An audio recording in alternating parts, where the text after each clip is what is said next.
warahmatullahi wabarakatuh. Halo semuanya, salam literasi. Pada hari ini saya akan berbincang-bincang santai nih tentang program literasi yang ada di Semahadar. Sebelumnya perkenalkan, nama saya Farah Azhara dari SMA Hang Tuah II Sidoarjo. Dan juga saya sudah bersama narasumber saya nih, yaitu ada Ibu Yuli sebagai koordinator literasi di SMA Hang Tuah II Sidoarjo. Halo Bu Yuli. Hai Farah. Selanjutnya juga ada Ibu Kepala Sekolah kita, yaitu ada Ibu Rosyida Roma. Selamat pagi Ibu. Pagi. Dan juga ada Bapak Dr. Fakih, yaitu sebagai pembimbing acara literasi di SMA Hang Tuah II Sidoarjo ini. Selamat pagi Pak. Pagi, sukses luar biasa. Siap. Dan ada juga teman saya nih, yaitu ada Fatih. Selamat pagi Fatih. Pagi Farah. Oke. Baik. Di kesempatan kali ini kita langsung aja nih tanya-tanya seputar kegiatan literasi yang ada di SMA Hang Tuah II Sidoarjo ini. Untuk Ibu Rosyida nih, saya ingin tanya, kira-kira program literasi di SMA Hang Tuah II Sidoarjo ini seperti apa sih Bu? Sebenarnya program literasi di SMA Hang Tuah II ini dulu itu beranjak dari kita mengambil dari rapot PBD kita, rapot mutu sekolah itu kan ada ini apa faktor-faktor apa saja yang mungkin menjadi kelemahan di SMA Hang Tuah II Sidoarjo. Nah, kita berkaca dari itu di tahun sekitar 2022 ya. Itu kan habis pandemi nih. Ini kalau kita flashback ke belakang ceritanya ya. Itu ternyata dari rapat mutu pendidikan yang di SMA Hang Tuah II ini, salah satu nilai dari literasi anak-anak ya, literasi anak-anak di SMA Hang Tuah II ini mendapatkan suatu nilai yang kurang.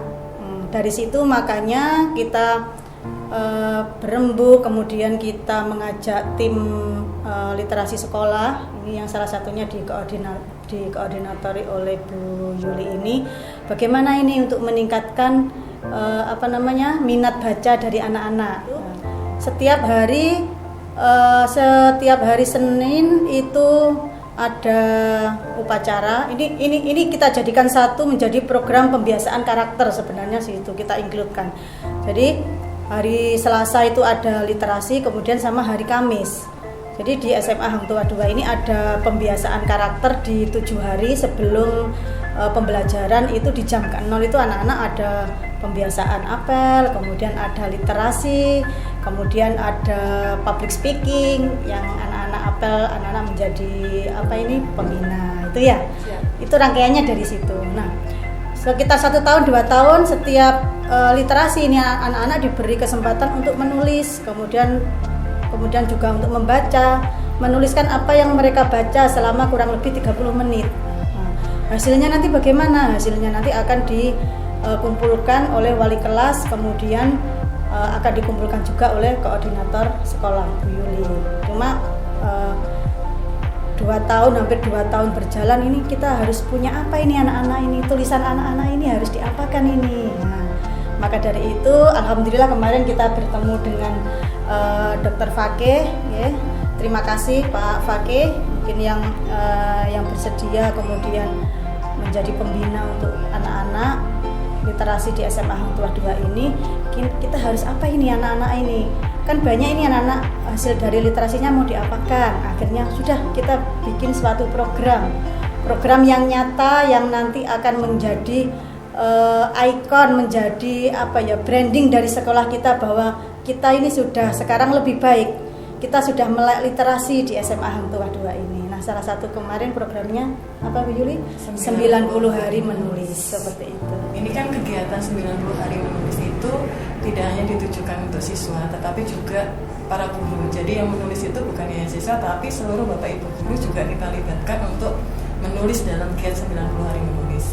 Tantangannya kalau untuk siswa pastinya yang namanya siswa itu kalau disuruh menulis itu kan gampang-gampang susah. Nah, tapi kita sudah punya modal di awal. Jadi sebelum ada kegiatan 90 hari menulis ini, siswa memang sudah terbiasa kan kita latih untuk menulis. Hanya tulisan itu tidak kita bukukan. Nah, di program 90 hari menulis itu kita mencari kembali tulisan-tulisan kita sebelumnya sudah kita buat, kita kumpulkan dan kita tambahkan supaya bisa menjadi sebuah tulisan.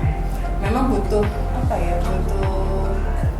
konsistensi dari semua siswa dan juga kerjasama dengan wali kelas agar setiap kelas itu bisa menghasilkan minimal 1 buku. Dan ternyata setelah kita jalani, anak-anak itu ternyata punya antusiasme yang luar biasa juga untuk menulis, sehingga ada satu kelas itu yang bukunya lebih dari 1 buku. Jadi ada yang sampai 2 buku, ada 3 buku, itu untuk siswa. Kemudian kalau untuk Bapak Ibu guru itu kan kalau disuruh menulis sebetulnya bisa, tetapi mungkin kita selalu terbentur dengan waktu yang sibuk lah, yang inilah, akhirnya momen-momen yang harusnya bisa kita manfaatkan untuk menulis itu kadang-kadang terlewatkan di tengah kesibukan kita.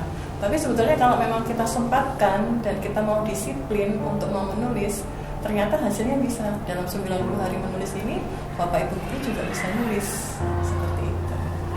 Mungkin Ibu Rosida ada beberapa kata-kata untuk teman-teman sekalian. Oke, terima kasih. Sebelum saya akhiri untuk sesi ini, saya hanya berpesan beberapa hal. Yang pertama, saya ucapkan terima kasih kepada semua pihak, Pak Fakih, kemudian Bu Yuli, anak-anak semua yang telah ikut mensukseskan program 90 hari menulis di SMA Hang Tuah 2 Sidoarjo. Kita bisa sebenarnya seperti itu. Kemudian pesan saya untuk semua sahabat literasi yang di luar sana, bergabunglah dengan SMA Hang Tuah 2 Sidoarjo. Karena di SMA Hang Tuah 2 Sidoarjo tidak hanya kalian nanti belajar tentang materi, tetapi kalian pasti akan mempunyai keterampilan lebih. Salah satunya adalah menulis. Jadi saya berpesan untuk teman-teman literasi semua yang di sana, silahkan dan bergabung di SMA Hang Tuah 2 Sidoarjo, tempatnya para juara. Baik sahabat literasi, kita akan lanjutkan narasumber berikutnya, yaitu Wakil Kepala Sekolah kita, yaitu Bapak Darmadi, setelah pesan-pesan berikut.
Kembali lagi bersama kita di Sahabat Literasi. Kali ini kita sedang bersama Bapak Wakil Kepala Sekolah SMA Hang Tuah 2 Sidoarjo.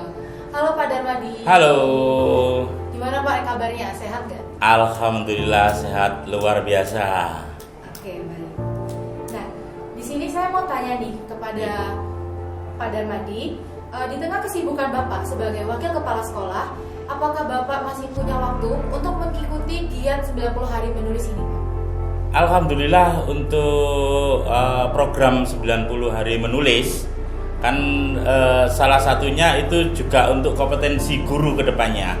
Jadi waktu harus kita sempatkan untuk kegiatan ini, dan alhamdulillah saya juga kebetulan suka menulis juga. Di samping untuk kegiatan kegiatan hari ini itu juga ada giat saya nulis artikel-artikel di majalah, di media pendidikan yang lain selain untuk giat 90 hari menulis ini. Nah, kalau boleh tahu di program ini tulisan Pak Darmadi ini tentang apa? Alhamdulillah kebetulan saya mengampu kesenian atau seni budaya. Jadi tidak jauh-jauh dari tentang karya seni, utamanya seni rupa. Jadi teknik menggambar sketsa wajah dengan teknik crossing pakai media bolpen. Dan kebetulannya lagi teknik itu saya yang menemukan. Jadi sekalian saya literasikan, saya wujudkan dalam bentuk karya tulis supaya nanti kedepannya buku itu bisa bermanfaat bagi khalayak ramai. Tuh. Di sini saya ingin tanya ke Bu Yuli nih sekarang. Kapan kira-kira buku-buku siswa dan guru ini bakal di-launching? Untuk launchingnya buku ini insya Allah pada tanggal 21 Juni. Semoga nanti di tanggal 21 Juni ini semua buku siswa dan juga buku guru bisa kita launching bareng. Jadi rame-rame ya kita melaunching buku masing-masing. Jadi siswa juga melaunching bukunya, Bapak Ibu guru juga melaunching buku-bukunya. Kalau saya boleh tahu, buku apa yang Bu Yuli tulis di program 90 hari menulis ini? Kalau buku saya, kalau Pak Dar tadi kan nggak jauh-jauh juga ya tentang keseharian beliau sebagai pengajar seni rupa. Nah, kalau saya kan mengajar bahasa Indonesia. Nah, di buku saya itu saya berbagi pengalaman tentang perjalanan saya selama menjadi guru bahasa Indonesia dan sekaligus kayak semacam profesi tambahan. Profesi tambahan saya sebagai seorang MC. Jadi di beberapa kesempatan selain saya mengajar, saya juga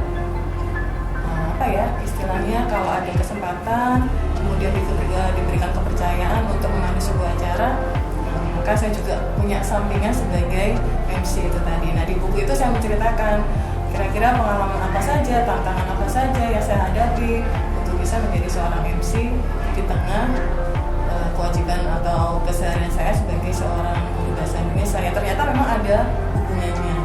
Jadi ternyata seorang guru itu punya modal dasar untuk menjadi seorang public speaking. Gitu. Terima kasih Ibu. Selanjutnya kita akan tanya-tanya ke Bapak Dr. Fakih. Nah, beliau inilah yang turut memberikan motivasi sekaligus membantu proses penerbitan buku di SMA Hang Tuah II Sidoarjo.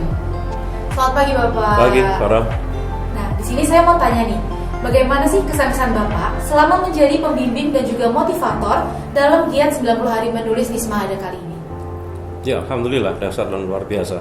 Jadi sebelum proses ini kan kita ketemu ya, masing-masing kelas 2 orang awalnya ya. Kemudian kita ketemu Bapak Ibu guru bahwa ternyata menulis itu sebenarnya mudah.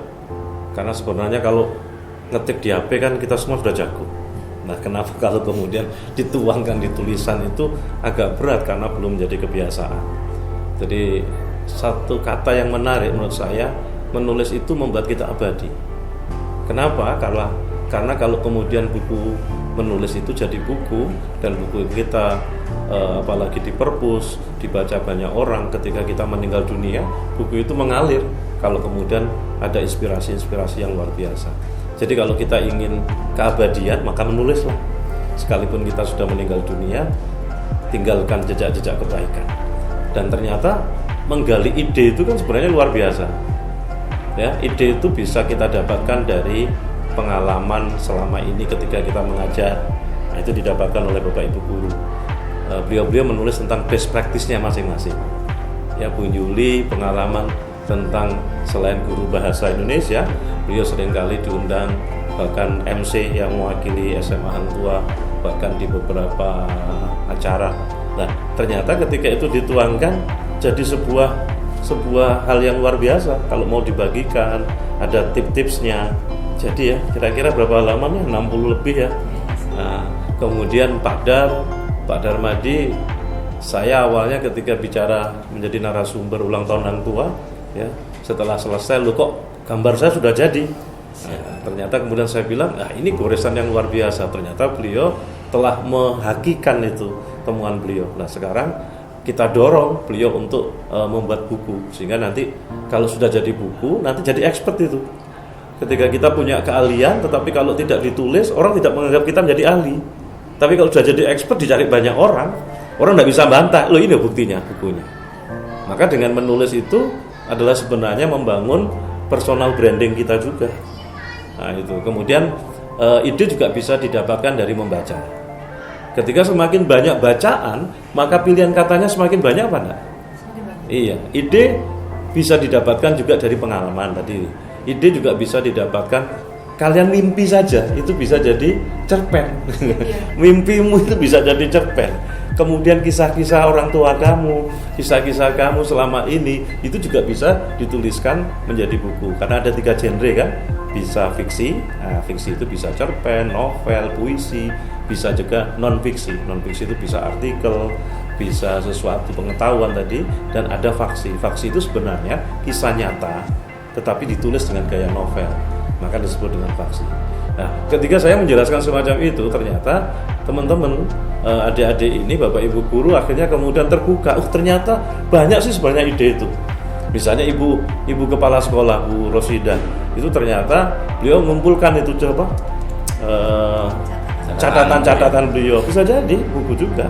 Saya pernah ceritakan ada penulis terkenal namanya Gunawan Muhammad, pemilik Tempo itu. Anda tahu majalah Tempo. Nah, pemiliknya itu adalah, kalau saya panggil Bang Gunawan Muhammad, itu dia menulis dari catatan kaki. Catatan kaki itu dikumpulin jadi buku. Ada profesor dari ITS, dia nasihat-nasihatnya pada anak-anaknya yang kuliah di luar negeri. Dulu belum ada HP ya, masih SMS belum WA. Maka dia kumpulkan SMS untuk nasihat anak-anaknya. Kemudian dikumpulin, terus kemudian dikasih tambahan ayat, maka jadi buku nasihat via SMS. Jadi ternyata ide itu sebenarnya seliuran apa enggak? Tapi kadang-kadang ketika kita tidak catat, maka hilang begitu saja. Maka saya memberikan motivasi pada semua teman-teman sekalian, jangan malu untuk menulis ya, karena menulis itu sebenarnya salah satu kita berbagi ya, kita berbagi kebaikan ya, berbagi ilmu, dan itu pahalanya mengalir. Dan ternyata tidak ada yang tidak bisa kalau kita sungguh-sungguh ya. Di 90 hari menulis buku itu, saya ada minggu pertama apa, minggu kedua apa. Ya saya mohon maaf sama adik-adik, sama bapak ibu guru. Di grup itu kan saya terus motivasi ya. Bahkan hari ini nanti kita akan deadline tanggal berapa Pak? Tanggal 15. Ya, tanggal 15 Mei ini naskah sudah selesai semua, dan kemudian kita proses ke penerbitan. Mudah-mudahan tanggal 21 Juni 2025 kita akan launching bareng di depan ya. Kita bikin tenda, kita akan ada panggung ya. Dan ini menurut saya baru pertama kali sekolah swasta di Jawa Timur. Karena yang pernah lakukan itu sekolah negeri di Jawa Timur. Ya, itu hanya berapa puluh buku. Mudah-mudahan kita termasuk rekor. Jadi kalau setiap kelas Bu Yuli masing-masing 1 buku atau 2 buku, ini 2 kelas ya. Berarti kita ketemunya 24 buku, kemudian ditambah oleh bapak ibu guru sekitar 6 ya. 6 atau bisa 10, berarti bisa berapa? 30 ya, 24 ya, hampir 35 nanti. Ini masih ada yang menyusul ini. Nah, dan teman-teman sekalian jangan lupa ternyata bapak ibu wali kepala sekolah dan wakil kepala sekolah juga ikut nulis ini. Nah, Pak Dar ini ikut nulis ini goresan-goresannya. Nanti jangan-jangan saya ngomong di sini sudah jadi nanti goresan-goresannya ini ya. Dan beliau itu luar biasanya crossing pakai pulpen. Makanya kemudian dihakikan oleh beliau. Jadi kalau sudah dihakikan, ditambah kemudian nanti ada buku, dan insya Allah ini prosesnya ber-ISBN, maka nanti buku Bapak Ibu Guru yang ber-ISBN nanti akan ada di Perpustakaan Nasional Pusat. Karena setiap selesai itu harus ada 2 buku atau 3 dikirimkan ke sana. Nah, bagi adik-adik mungkin belum ISBN dulu, karena sekarang telur karyanya dulu. Tapi yang saya angkat jempol dan apresiasi, ada beberapa teman Anda itu menyelesaikan 1 buku sendirian. Jadi ada yang bentuk novel, ada yang novelet. Novelet itu cerpen tapi agak panjang sedikit, maka disebut dengan novelet. Ya, ada yang novel ya, kemudian ada yang gabungan. Ya tidak apa-apa, gabungan dari ada kumpulan cerpen, kumpulan novel. Nah, kira-kira itulah, dan saya merasakan semangat itu ada. Awalnya itu kan masuk iso ya. Jadi ada bapak Ya, ibu guru, itu. bapak ibu guru itu bilang sama saya, telepon sama saya. Pak Fakih, saya bisa apa enggak, saya sibuk. Coba sisihkan waktu dalam sehari 1 jam saja. Bapak ibu guru kan mungkin sudah lama ngajar matematika, sudah lama ngajar biologi misalnya, best practice selama proses pengajaran itu kan ada sesuatu yang bisa ditulis. Dan kalau itu misalnya bisa jadi buku, kan ada kebanggaan bagi ibu, ada kebanggaan bagi siswanya. Kenapa siswanya? Aku diajar guru yang expert. Wah, expert kenapa? Dia menghasilkan buku gitu. Ya, saya dulu digitukan oleh mentor saya. Ya, kamu sehebat apapun, ketika kamu menyampaikan training, menyampaikan materi luar biasa, tapi kalau kamu belum menghasilkan sebuah buku, kamu belum dianggap expert. Dan saat itulah saya tulis buku saya. Buku saya pertama itu diterbitkan oleh Gramedia, Pustaka Utama. Kenapa kok Gramedia? Saya punya obsesi, kalau buku saya masuk Gramedia, pasti akan ada 200 toko buku di Indonesia. Ketika orang baca buku saya, maka itu kartu nama yang luar biasa, apa enggak? Betul. 2 atau 3 buku saya di sana, kemudian beberapa buku saya di Erlangga, di Rosda Karya Bandung, dan alhamdulillah sekarang sudah ada 38 judul buku. Dan buku yang terbaru saya kerjakan bareng sama Bapak Ibu guru, judulnya adalah Panduan Parenting di Era Digital. Nah, hari ini orang tua itu kan bingung menghadapi anak-anak kecanduan gadget. Nah, bukunya sudah jadi. Bareng sama Bapak Ibu, saya tulis bareng. Jadi sama-sama saya ngasih contoh kan. Dan insya Allah nanti kita akan launching bareng-bareng di tanggal 21 Juni. Atau nanti kita akan ada acara parenting ketika nanti siswa-siswa SMA Hang Tua 2 yang baru. Nah, bagi teman-teman yang bapak ibunya perlu mendaftarkan anaknya di SMA Hang Tua 2 Sidoarjo, karena di situ ada banyak aktivitas yang bermanfaat dan memacu dan memicu cita-cita anak-anak Anda. Ya, saya pikir itu. Terima kasih Bapak Dr. Fakih. Nah, teman-teman, di sini aku setuju banget nih sama kalimat dari Bapak Dr. Fakih. Kalau ide dalam menulis buku itu ada di mana saja, bisa datang dari mana saja. Karena saya dalam program 90 hari literasi ini juga, saya itu menulis buku tentang pengalaman saya menjadi winner Junior Miss Beauty Jatim 2023. Jadi saya menulisnya juga nggak jauh-jauh dari pengalaman yang sudah pernah saya ikuti tentang Junior Miss Beauty Jatim 2023. Seperti itu. Nah, oke sahabat literasi, kita lanjut ke narasumber kita berikutnya, yaitu ada Fatih, teman saya sendiri. Halo Fatih. Halo Farah. Nah, di sini aku mau tanya seputar buku yang udah kamu tulis. Nah, di sini kamu tulis cerpen ya? Iya, saya nulis cerpen. Nah, di sini saya mau tanya, judul cerpen kamu kan Langkah di Punggung Kelut. Iya, betul sekali. Apa makna dari judul Langkah di Punggung Kelut? Untuk cerpen yang saya buat itu kan judulnya Langkah di Punggung Kelut. Sebenarnya judulnya itu nggak jauh dari hobi saya. Jadi saya itu mempunyai hobi Pencinta alam. Iya, pencinta alam. Naik gunung. Iya, betul sekali. Luar biasa. Iya. Jadi di cerpen saya itu menceritakan tentang persahabatan 3 teman. Yang pertama itu ada Rio, setelah itu ada Dina, dan ada Tegar. Nah, si Dina ini itu yang mengajak Rio sama Tegarnya ini untuk mendaki. Karena si Dinanya ini pengen mencoba hal baru. Dina ini pengen mencoba hal yang belum pernah Dina coba gitu. Nah, si Dina ini di tengah perjalanan itu sempat nyerah karena melihat kalau di gunung itu trek, kita nyebutnya trek perjalanannya itu terjal gitu. Jadi sempat nyerah, tapi sama Rio dan Tegar itu diyakinin. Mereka itu bilang kayak, Din, ini tuh kesempatan kamu. Katanya kamu pengen berubah, pengen mencoba hal baru. Ini kesempatan kamu, seperti itu. Nah, berarti tokoh utama di cerpen kamu ini kan si Dina. Iya, bisa dibilang seperti itu. Cerpen kamu ini tuh termasuk dalam kayak asli, atau maksudnya kayak pengalaman kamu sendiri, atau kayak khayalan kamu gitu? Lebih ke khayalan sih. Imajinasi. Iya, Iya. imajinasi betul. Fiksi itu kan imajinasi. Iya, Cerpen itu termasuk genre fiksi. Jadi Anda bisa menulis imajinasi. Tadi saya katakan mimpimu itu bisa ditulis. Oke, baik sahabat literasi. Di sini kami akan mengingatkan kembali nih bahwa di tanggal 21 Juni kita akan mengadakan launching buku di SMA Hang Tua 2 Sidoarjo. Mungkin ada pesan-pesan yang ingin Bapak Ibu sampaikan atau mungkin Fatih?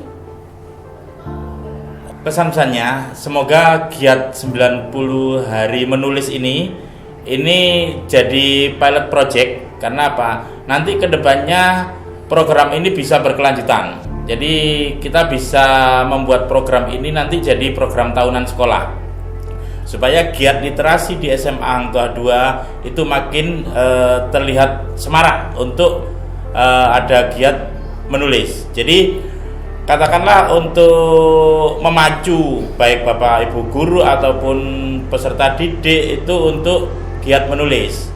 Karena apa? Kebanyakan sekarang untuk generasi muda seperti halnya tadi diaturkan Pak Pake, itu gadget yang diutamakan. Nah, bagaimana gadget itu nanti bisa bermanfaat, itu kita juga bisa menulis melalui gadget juga. Jadi pemanfaatan gadget nanti bisa jadi karya tulis ke depannya. Betul. Mungkin dari Bu Yuli ada pesan-pesan yang ingin disampaikan? Kurang lebih hampir sama dengan Pak Dar. Harapan saya dengan giat 90 hari menulis ini kita jadikan sebagai fondasi awal bagaimana kita selalu membiasakan diri untuk menulis. Siapa tahu ke depan kita bisa menerbitkan buku lagi. Ya, menulislah untuk menginspirasi bangsamu untuk menjadi jauh lebih baik. Dan jangan lupa, kita sekarang sudah masuk dunia digital. Maka berarti kita harus menguasai literasi digital. Nah, di antara literasi digital itu sekarang yang mau tidak mau kita harus menguasai digital skill. Jadi kita harus juga cakap berdigital. Tapi yang kedua kita juga harus hati-hati. Kita harus juga digital etik, mengetahui etika berdigital. Jangan sampai kita ini baik di dunia nyata tetapi buruk di dunia maya. Karena ternyata faktanya Indonesia itu penyebar nomor satu hoax di dunia. Dan netizen Indonesia adalah netizen yang paling kejam. Padahal orang-orang kita ini kan secara nyata itu baik santun, tetapi kenapa kok tidak baik di dunia maya? Maka berarti kita butuh digital skill, kecakapan digital, tapi juga apa? Digital etik, etika berdigital. Dan yang ketiga, kita juga butuh kemampuan kompetensi yang namanya digital safety. Bagaimana kita aman berdigital, kita tidak terkena flying, tidak terkena judol, judi online, kemudian pinjol dan sebagainya. Lah, nanti kita kembangkan ke sana. Jadi literasi ini akan bergulir terus. Jadi tidak hanya 90 hari nulis buku, tetapi nanti adik-adik akan memiliki 4 kompetensi. Dan yang terakhir adalah digital culture. Digital culture, budaya berdigital. Kita punya budaya yang adiluhung, yang luhur. Itu tidak boleh hilang. Ya, hari ini kecanduan gadget, tetapi gadgetnya tidak dipakai untuk sesuatu yang bermanfaat, malah bahaya. Maka inilah yang akan kita gulirkan terus. Dan insya Allah SMA Hang Tuah II Sidoarjo nanti akan jadi pelopor literasi digital. Amin. Ya. Saya pikir itu mudah-mudahan kegiatan kita tanggal 21 Juni 2025 kita berhasil melonsing buku-buku karya teman-teman SMA Hang Tuah II Sidoarjo, dan saya berharap ini diviralkan di seluruh sosial media teman-teman sekalian. Termasuk hari ini podcast kita harus sampaikan, mudah-mudahan bisa menjadi inspirasi dari sekolah-sekolah yang lainnya. Boleh berada di kota Sidoarjo, tetapi kita jadi pionir pertama di Jawa Timur dan di Indonesia. Bahkan dunia. Nah, baik sahabat literasi, kita sudah mendengarkan pesan-pesan dari Bapak dan juga Ibu Guru. Sekarang kita lanjut nih ke teman kita, yaitu Fatih. Nah, gimana sih Tih, menurut kamu pesan-pesan yang ingin kamu sampaikan tentang program literasi ini ke sahabat literasi sekalian? Oke, baik. Kalau saya sebagai siswa, mungkin untuk sahabat literasi di luar sana, khususnya untuk SMA Hang Tuah II Sidoarjo, semoga program ini itu bisa kita terapkan di luar sekolah. Jadi kita itu menulis itu tidak terpacu oleh program 90 hari menulis ini. Jadi kita itu mempunyai soft skill baru menulis, dan itu bisa kita terapkan di agenda selain program ini, seperti ini. Baik sahabat literasi, segitu aja bincang-bincang kita pada hari ini tentang program literasi yang ada di SMA Hang Tuah II Sidoarjo. Dan jangan lupa juga, di tanggal 21 Juni kita akan ada launching buku di SMA Hang Tuah II Sidoarjo. Salam literasi.